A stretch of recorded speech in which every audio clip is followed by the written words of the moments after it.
collaborating to bring about some change at the provincial level, some change that has essentially resulted in the establishment of the Creative BC agency. And so I would like to, I'll ask each of them to introduce themselves, but the creative industries have a wonderful collaboration of their common needs, and all of these folks have also been working with our arts service organizations, and together at Arts Coalition BC we have a common platform for conversation. So for those of you who may not know, there's an excellent dialogue already between our arts service organizations and our creative industries associations, and so we welcome you all here today.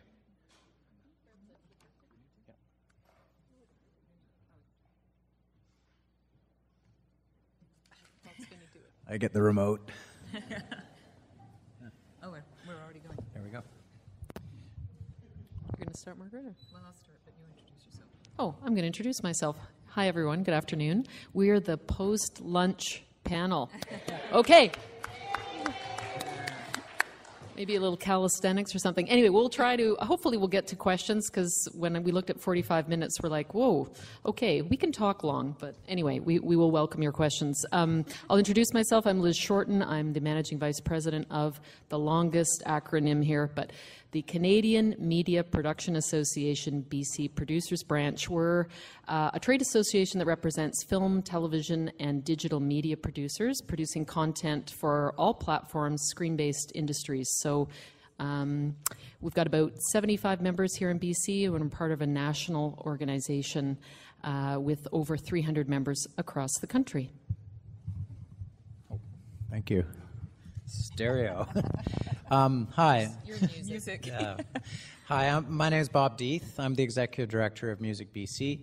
We're, for lack of a better word, the trade organization for the music industry in British Columbia. But our primary role is artist and industry company development, export marketing, and networking. And I did want to mention that the other logo is Magazine Association of British Columbia. We worked very closely with Sylvia Skeen. Very closely. I tried. I read it in emails 1,000 times. Anyway, Sylvia, unfortunately, isn't with us today, but she was a very important part of our group, and so I just wanted to mention that. Margaret. And I'm Margaret Reynolds. I'm the Executive Director of the Association of Book Publishers of BC. And we are a regional affiliate of the Association of Canadian Publishers, and both organizations represent the Canadian-owned sector, book publishing companies across the country. So I have about 50 members, ranging scholarly, art, biography, trade publishers, some educational, and our job is a regular trade association type job to support the industry in collaborative efforts, lobbying, business networking, those kinds of things. So I'm going to start off. We're doing a tag team, which is basically the way that we work this whole initiative. We tag teamed our way to the BC Creative Agency, which was a it's been an unbelievable collaborative effort, which is really informed by strategy, intelligence, and a sense of not working just for our own purposes, but for the whole, the group as a whole. So we're here to talk about the collaborative process and how it led to the policy achievement for the creative industries in BC, which was the announcement in February of an economic agency. I think you're going to see some mirroring here in this presentation, some of the themes and ideas that have come up earlier in this conference. Collaboration is definitely one of them. The other thing I'd like to say is that collaboration also was about setting a stage. It's a long-term process, and it's really important to put all the pieces in place so that when the opportunity arises, as it did for us, that everything is there to jump. I mean, we saw this, I'll tell you that we started this in 2010. Liz and I had a conversation. She and I had worked on another collaboration called Opening the Book on Film, which was to bring film and book publishers together to create, or to allow for the synergies between those two groups to create films from books or books from films or whatever. We just did our third one of those this year, and it's been very successful. So Liz and I knew each other, and we had a conversation in 2010 around... Hopefully there was wine, that's all I want. Yeah, I don't remember any wine, actually. I think it was over our phone. Anyway, we decided that we weren't getting anywhere on our own, and in terms of our policy objectives, particularly around creating an OMDC, an Ontario Media Development Corporation type agency. So it was very focused. This is the other part of this, a very focused effort on an economic agency. We weren't dealing with other aspects of our work as cultural workers, but just on the business part of it. And so in 2010 we did this, and then we decided we would bring in other cultural industry people, Bob Deeth from the music industry, and Sylvia a little bit later, Sylvia from the Magazine Association. And we did make efforts to connect with the digital people and gaming people, but we were never successful in bringing them in, although we used a lot of their statistics in our argument too, and of course they're part of what we wanted to achieve. Slide. What side do you want? I want the third, that one. Yes. So this is one of the. This is how we define the cultural industries in our document, or it's actually from the UK, but it was a really good description of what we do. We were also very clear that we were working with the intellectual property holders. Not. I mean, some people bring in theater or architecture or landscape architecture, fashion, advertising. There's all kinds of ways you can describe the creative industries, but we were very clear that we were the intellectual property holders, and so it was a limited, very focused group. Right. So I think there were some very well. There were some very successful. Things that we had to do in order to be successful. One was to identify what we wanted to achieve, which was the OMDC type organization. The other was who we are representing, the intellectual property holders. And the other important piece of this was how do we all come together? In other words, how are we going to make an argument for a creative agency, an economic agency, out of what we do. And of course, what we do, I've already spoken about the opening the book on film, the synergies there. But because of digital and the new technologies, we're very particularly placed right now to have very many places where we cross over music and film and books, magazines and books. And we were able to make that argument very successfully to the government. So we're also green. This became quite an important element in arguing for what we do. We don't cut down trees or create, dig holes and things like that. So we're very green agencies. The other thing that we began with was the notion not the notion, the absolute necessity, and this has come up earlier in this conference around working in partnership with the government. We began to build on the initiatives that were already in place. Film and books already have tax credits. And so there's a commitment to support our industries already. And we wanted to build on that to demonstrate that there was much more growth and there was much more potential for growth should they invest in this agency. So our first effort, do you want to put it on the Creative BC, this one? So our first major thing that we decided we needed to do, and this was we're now in 2012, was to create a document which we called From the Margins to the Mainstream, moving BC's creative industries forward. This was a very important step for us to have documentation about who we are, what the economic benefits would be, how we saw this unfolding. And this is now I think we launched in April of 2012, so it took a little while from the fall of 2011 to that time in April to pull this document together. If you want to come and have a look at it afterwards, it's here. It's a very good document, in my view. We have it online. And we have it online too. It's on all of our websites. So, and this was again another collaborative effort where we sort of we really drilled down and I think really worked on some ideas about what this agency would do and what the statistics were that would back it up. And it was a very effective, an effective document.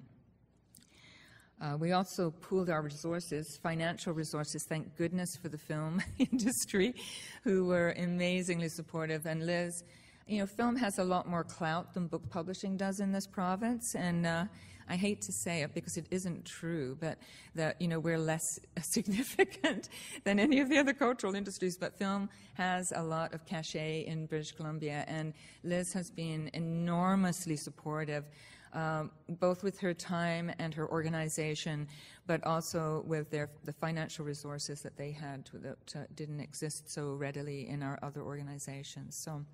So I'm going to turn it over now to Bob, who's going to talk about some of the contents of the document, because the other part of the collaboration that made it a successful collaboration was pulling all these statistics together. Thank you, Margaret. So one of the things that we learned from Music BC's point of view, we were having a tough time, like book publishing and others, getting on the radar, and this is part of being in the margins. We found that all acting in our own silos and with our own numbers, we were below the radar. But when we actually looked at the numbers and we added them together, we found that we had a significant number, and we were able to pull that together under the umbrella of creative industries. And so we were able to combine our statistics and come up with a $4 billion per annum GDP contribution to the province, 80,000 jobs, 4% of the provincial workforce, an annual growth rate that exceeds most other industries. Now, I don't know if you noticed, but during the election, some of these numbers started being sane. Some of the MLAs, some of the candidates were actually using our numbers. And that's why it's very important, I think, to articulate those. And I think I know there's a certain cynicism with this kind of process, the Art Summit and things. Oh, we have to go through this, and let's just get funding and move on. I get that, but part of what the tactic or what we needed to achieve was combining our forces and working together. So that was a very, very big, important component, and it started resonating with people in the government. And me still? Yeah. Okay. You just jump in, Liz. Just one slide. What is it called? Well, you're the film industry. You get 5 slides, right? Just kidding. And actually, I did want to talk about that. One of the most important things, and as Margaret actually alluded to this, was I really believe that in the creative industry, in art in general, you make your own luck. You create your own luck. And I think that's sort of what we did. By working together, we actually positioned the situation where Creative BC could exist, because it was, here's a great idea. It's easy, just do it, And I think at the time of the election, it was good timing for us. I think we generated our own luck by doing this hard work over a long period of time. So 2 issues is doing this hard work like the Art Summit is doing right now is essential because it lays the groundwork for the successes that we need. And the second thing is understanding that it's a long-term strategy, not a short-term strategy. That we've been working on this for over 3 years now, and we just got the agency. So now even the hard work comes in growing that agency. So I just wanted to say that to you. Now, some of the numbers we were able to put together, again, by combining our forces, you can see that creative sector competes with the other industries. And so that's how we were able to come up with the title, From the Margins to the Mainstreams, because as a group, we actually do compete quite effectively with the other industries. And I think that did resonate with the government. As you can see from this slide as well, with the employment sector. So we actually employ over 80,000 people, which is very significant.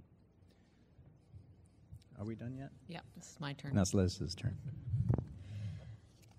So I think we've Thank touched on this, but as Margaret mentioned earlier, we could have had a broader mandate for sure, but one of the things that the focus that we had really was cross-sectoral for sure, and also focused on economic development. That was, some of the other organizations as part of our coalition have a relationship with the BC Arts Council, and we wanted to honor that. But this focus really was about economic development and looking at the OMDC as one model. The report also outlined efforts in other parts of the world, in the UK, in Singapore, where coming together cross-sectorally in terms of policy and an agency also made sense. Some of the there's 5 key areas, target areas that we thought this economic development agency would focus on. Research and development, project development, marketing and export development, access to venture capital, skills retention, and talent development. It's something we all have in common. It certainly has been enhanced by by digital distribution, but we felt that going into government and saying, why would you be doing an export development program for Bob, and then having an export development program for our members, and then having another export development program for Margaret's members, doesn't really make a lot of sense. Why don't we have one program, or at least one policy, and perhaps that can be delivered in either cross-sectorally and through one program, or at least under one policy framework. So I think the other thing that was surprising to us, and it was I think a politically driven announcement that the government made, was that we actually, in the report, we held open some possibilities and made some recommendations, but we certainly didn't tell them what to do, and I think we thought we'd actually do well if we could just get a dialogue. We were actually asking for a cross-ministerial secretariat at the very least, because as was discussed earlier today, the creative industries cross over many, many ministries provincially, from education to culture to economic development, finance, and they don't get together even at a ADM or DM, deputy minister level, to talk about our sectors. So that was really one of our goals, and I think we need to continue with that one. While on the one hand, yes, we have Creative BC, we also need to continue to work on the policy. So I think there is a slide about Creative BC. It was announced in February, or the end of January actually, and then was operational as of April 1st, which was an incredibly quick turnaround for the staff to handle, but they did do that successfully. Basically they took 2 agencies that operate in the film and television space, the BC Film Commission, which had been an arm of the Ministry of whatever it's called now, Cultural Development, and BC Film and Media, which is a nonprofit society. And they actually listened to our recommendation, which was to expand the mandate of BC Film and Media as a nonprofit. So they did take an agency out of government, and so the BC Film Commission staff and their resources, they merged them with BC Film and Media to announce Creative BC, and then they added an additional mandate, which includes music, publishing, and digital.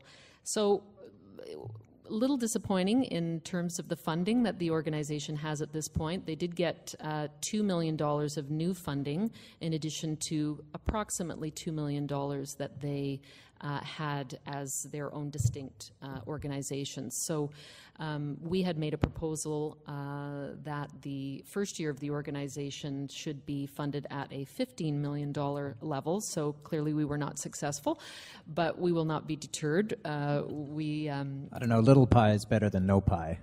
Yeah, and I think our success, I think, is that we've got the vessel now. Now our work is to fill it. And we feel we're ahead of where we would have been had the announcement not been made. So, now Creative BC is busy focused on things like governance, making sure they can fulfill the expanded mandate, and we're working very closely with them on that. So I'm not sure if we want to open it up to questions at this point.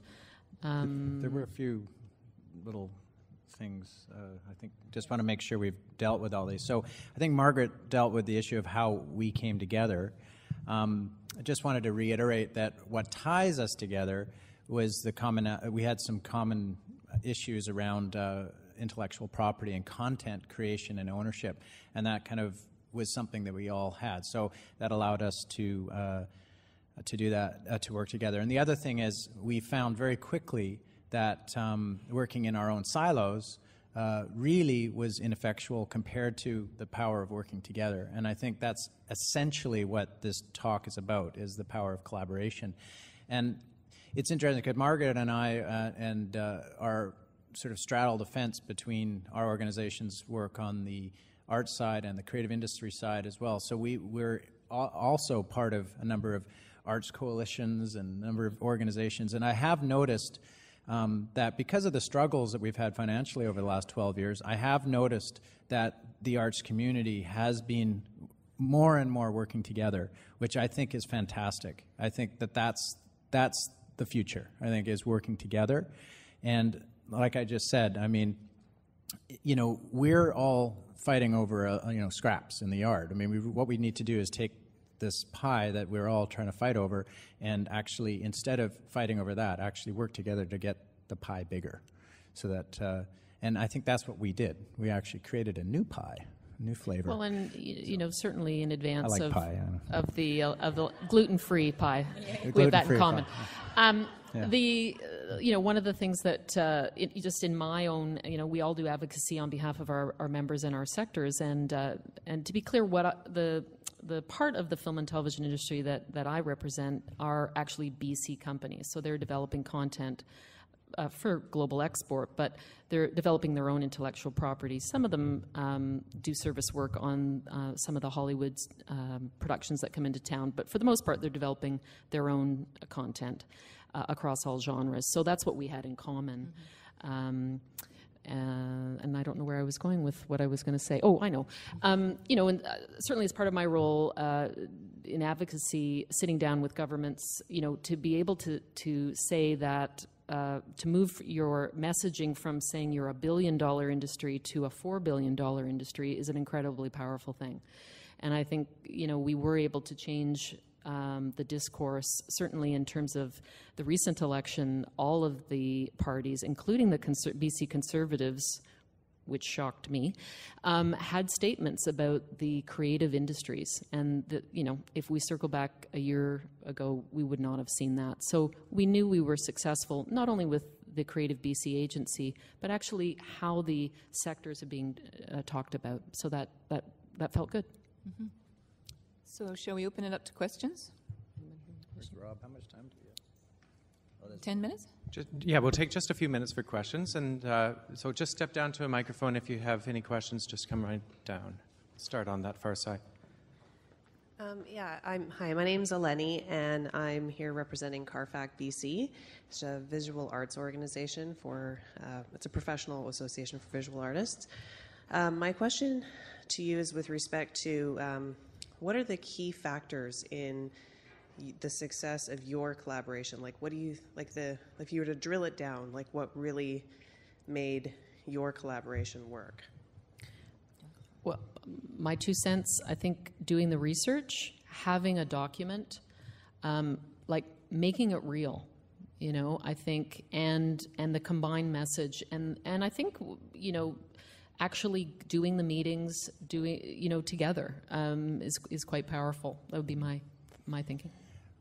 I'd like to say that it's been a pleasure working with the groups that we work with, and I think the key was putting aside our own specific individual agenda and our specific association agenda, and realize that we're far better off putting that aside and working together. And in fact, that was very empowering. In fact, letting go of your own agenda for a little while and then allowing, and I've really noticed that. I mean, it's tough. I mean, Liz has the bigger footprint in terms of the film industry. Is a very big industry, but Liz, for example, was very gracious with us in supporting our organization as well, and that gave us a confidence to be supportive of film and television. Good trust. Yeah, trust is and really I think important. Trust is key, and I trust these people implicitly, and I think that's from working over a long period of time. So, and I think the other thing, sorry, Margaret, I don't Yeah, go mean to interject here, but we also report to boards, right? We all have our own boards, and our boards were very supportive. I wish we didn't, but I love my board. But I use my board at times. Yeah. Anyway, but just saying, they can be the bad person, He's a bad guy. cops. But our boards were very supportive, and I think that was helpful as well, because you need people who also see that big picture, and they did. Yeah, and I think to add to all of that, which of course I agree with, is that we had a consistent message, and which was developed together. We knew what it was. I think we had 3 ministers that we went through in the process of the lobbying effort that we were doing, and then the last minister, we went into a meeting. We did dozens of meetings, and we prepared documents for the Government Relations Committee, the Finance Committee, and we were always there in their face. But the last meeting we went into before the announcement was with Bill Bennett, the minister at the time, and he listened to our spiel that we were very adept at by that time, and then he said, "We're going to do something for you," and he started to play back the numbers that we had provided right at the beginning, and then we knew we had nailed it. We thought maybe we'd nailed a discussion, 3 years down the line, but what we had nailed was an agency, and nobody was more shocked than we were actually when they actually decided. But we had all the pieces in place, and I think that was one of the really key things. Thank you. I just wanted to say that the fact that you trust each other and that you work well together really shows, and congratulations on your success and efforts. Thank you.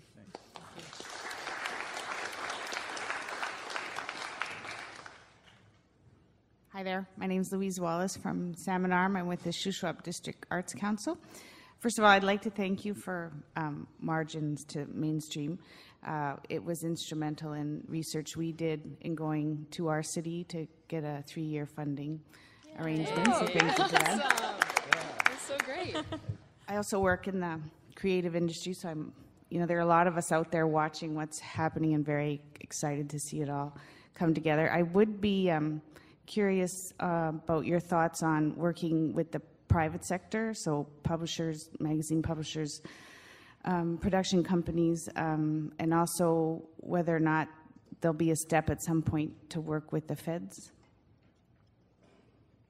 like Canada Council, because a lot of the intellectual property stuff happens at Canada Council. So is there a relationship? Yeah, I'm not quite sure where you're going with that, the question, but we already work with the feds individually in our organizations. So, we at our association we work through the Canadian Heritage and the Canada Book Fund, the Canada Council, of course. So we already have a relationship established. It's sort of separate in a way from the creative BC agency. I mean, all of these things are interrelated, but what we did was specifically a provincial initiative. However, because I've been talking, you see, this is the cool thing. Now that we have the agency, one of the things that we haven't been able to access, for example, is WD money, Western Diversification money. And Richard Brownsey, who's now running the Creative BC, we're in dialogue about, hey, maybe we can leverage this money and go to WD now, just like Manitoba did. Manitoba gets money. Other provinces get money. I think you guys already I have to work with you on another project? I know. No, but the point is some sectors have accessed WD money, not all, and this actually gives us an opportunity. So actually, there's going to be a lot of potential provincial, federal partnerships. And then all of us already, I work with Factor, you have Telefilm and Canada Media Fund and others. In fact, the federal funding has been pretty consistent and pretty great over the last 10 years, and I hope that continues. I just want to add to that, which is slightly a separate thing, but it has to do with leveraging. I mean, we always, in the publishing industry, looked at what was possible from our colleagues in Ontario, what they were able to do with the OMDC money, and to be able to leverage that into more Canadian heritage money. And we could never get at the same table on that one. I mean, it was impossible. I remember looking at a project that was done by one of my colleagues. It was an advertising project with Kobo, those ads that you see coming through your e-reader device cost thousands and thousands of dollars. And we don't know if they work, of course, but it'd be nice to test that. And the Ontario group was able to do that with OMDC money. And that's the kind of thing that we now can compete with our colleagues in the other provinces. So. And we're already starting we've already put in an application for funding. For example, just to give you an example, I mean, right away, we applied to go to an Australian festival conference for the music industry and do a trade mission. And this is really important, is that the OMDC has spearheaded most of the national missions for many of our organizations. And the problem then is because they paid for it, the Ontario companies, the Ontario artists, it's really it's not the Canadian event, it's the Ontario event. So what this actually does, it allows us to go to those national events with some clout, with some money and some funding and artists and industry. So we're really excited about that because, you know, we've been so frustrated from a provincial point of view competing with Manitoba and competing with Ontario and competing with Quebec and others where we just can't show up. And it ends up Canadian events become Ontario events or Winnipeg events or something. So this is really exciting. So that ties into the federal thing. Okay, great. Thank you very much. And the only reason I brought up the private sector is because in addition to being a board member and a volunteer with an arts council, as a private sector person who works in the arts, you know, we look to you to help us get legitimacy, you know, from the overall business perspective of, so the idea that, you know, you could go to WED now, you could, that sort of thing, that's so incredible to, as a person who works in the knowledge economy, to know that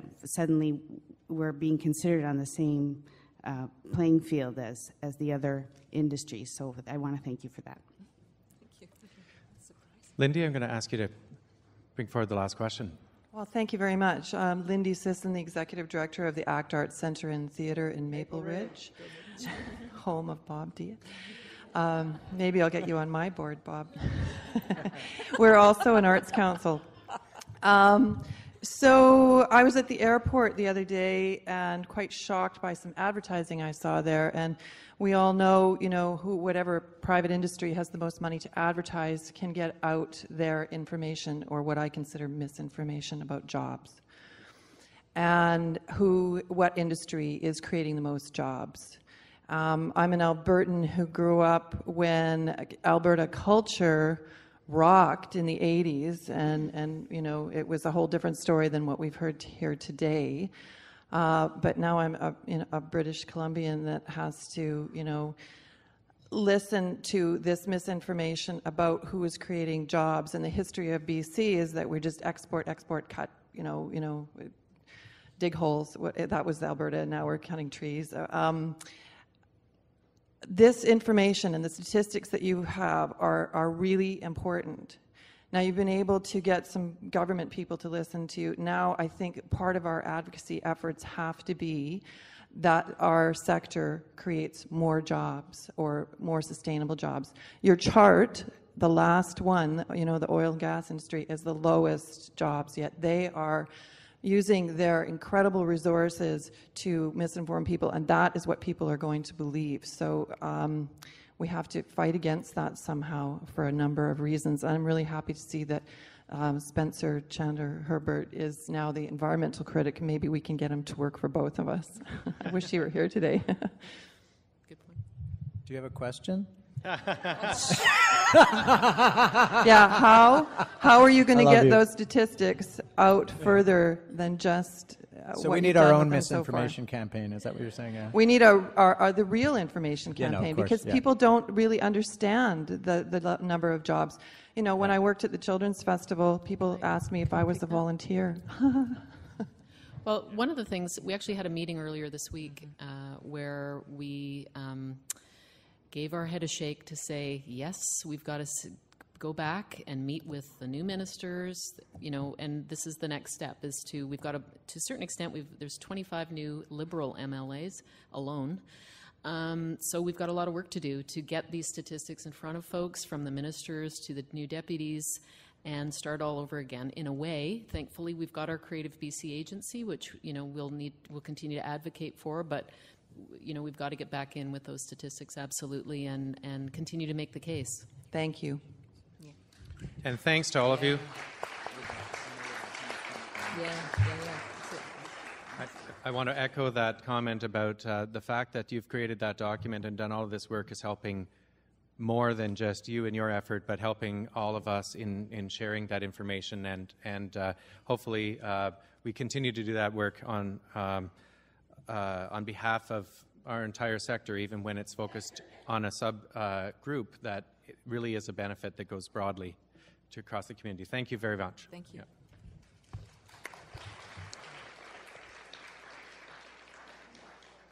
Now we're going to go into our dialogue sessions now, and these breakouts, it's really pretty straightforward. It's going to be fairly simple when you get there, but I'll give you a little outline of how it's going to work, so that you know what you're going into, and we can get to our tables quickly and use the time really effectively. So, Sam is going to actually move on out to the exhibition hall. The tables that were set out at lunch now have table numbers on them, and they have other materials, individual pads of paper for your own personal notes, just so you can keep track of your ideas and thoughts. One really big pad at each table that is for the group's notes, and we ask you for all of your note-taking to please use the Sharpies provided at the table and write big, because everything we put down we're going to use and post, and when some of our facilitators are walking around the room and peering onto the tables, it makes it easy for them to see what the course of the discussion is a little bit more easily. Sam's going to be trying to synthesize a lot of this, and he's going to be wondering and seeing what you're writing. So please, however you decide to keep your notes on the big pad, write big. That's rule number one. There will be 3 questions in this afternoon's session, and we'd like you to tackle them one at a time. The first one is just a short thing, and it's a little exercise, and it uses the New Brunswick framework, the policy framework that Richard described and showed us a diagram today. That diagram is going to be on your table, and what I found interesting about it is that the way they went, we see in many arts policies and cultural policies that a framework breaks down and divides things into big, broad categories.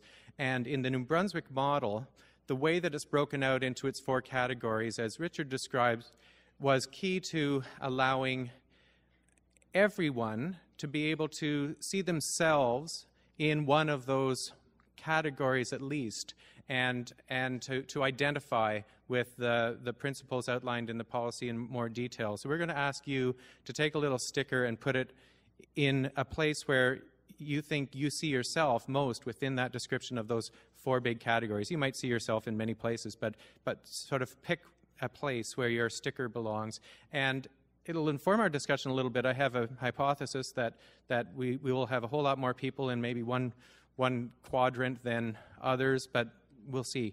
Coming out of that, we're going to ask about what's missing in that, or what emerged from our discussions this morning that are strong themes that are current and emerging themes that might not have been there 10 years ago in New Brunswick or in BC, and might not have been on that kind of radar, but need to be prominent themes now. And third, very importantly, how would we describe what makes culture in BC unique from the rest of Canada? So we will give you some guidance and move you along from one question to the next altogether. And when you wrap up any one question, not the first one with the dots, but the others, we're going to also ask that you put the biggest couple points of consensus onto the pink index card, because that's going to go to Brad, and he's going to collect those together and be able to incorporate those as well.